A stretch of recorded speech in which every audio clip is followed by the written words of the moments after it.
I'm coming at you all today with the cut-off sleeve sweatshirt. Um, I'm certainly not trying to show off the guns or anything like that. I simply had my tattoo on my arm there. I had some work done to kind of expand it into a half sleeve, and so I just needed basically to air it out. So this was that's wondering why all of a sudden I'm dressing like I've got a trash bag over my body. That's what it is. With it, today was a good session. I got 2 pages written, which is for me was excellent. Yes, I am writing in very shorter margins. I spoke, I think, in one of the earlier videos about how I sort of set up my margins and my paragraphs to look a bit more professional. Even the font is not the typical 12 point Times New Roman sort of thing. For those that maybe are curious, I'm actually doing Georgia font, and I'm doing 10 point basically font for it.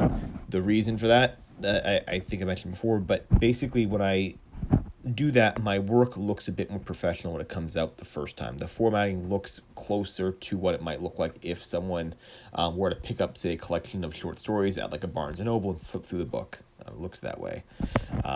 For me, it just instills a sense of professionalism in my work, and especially since it's the first draft, instills the idea of, hey, don't just crap all over this first draft. Don't just throw the first sentence that comes to your head down. Think about it. Think what you're doing and think through what you're going to put on the page here. I think the first couple months that I was doing this right every day, I talked about how the sort of the importance of thinking through what you put down the first time. This is no different. When I talk about this video, and when I talk about putting down words to make it look professional, that doesn't come across quite right, I don't think. But when I talk about treating your work with a sense of professionalism and making it look professional and treating your first drafts in sort of a professional manner, that's what I'm talking about. I'm talking about being very conscious of the words that you put on the page. That's what will inform the rest of your story. And so for me, that's what this was all about. That's why I have decided to go with a more of a professional looking first draft format. At some point, I'll also need to change back to the typical, double space Times New Roman sort of manuscript format. But for now, this has helped with the first draft. Downside is that when I talk about getting 2 pages, it's not really 2 pages, right? It's not. You can I can sort of lie to myself a little bit about how much I've actually put down on the page, but that's okay. For me, that is all right. That is certainly fine. I'm in no rush. Like I said, I've given myself until the end of next month to get this story done. I'm already halfway done, so I don't think it'll go anywhere near that close. Maybe, but for me, even if I just keep, kind of trudging along, even doing just a couple paragraphs a day, I'll have this thing done before the end of January, which will be exciting. Exciting. My first fresh story for the collection will be awesome. I'm not sure how long the collection will end up being. I think I've told myself it would be 10 stories in the collection. It may be less. I couldn't see it going more than 10. The topic and the theme that I'm discussing, and which I'll bring up, I think, at some point next year, maybe earlier. It's an important topic, certainly, for discussion, and it leaves a lot of areas to be explored. But 10 stories feels like enough. It feels like that will be fine. If I can get 10, I'll be home.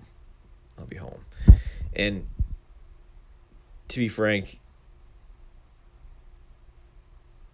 I like the idea of a small collection. I like the idea of having just, a collection of maybe 10 stories.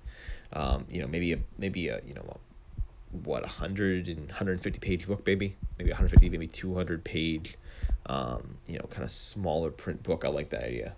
I like it a lot. Something very, very tiny would be nice.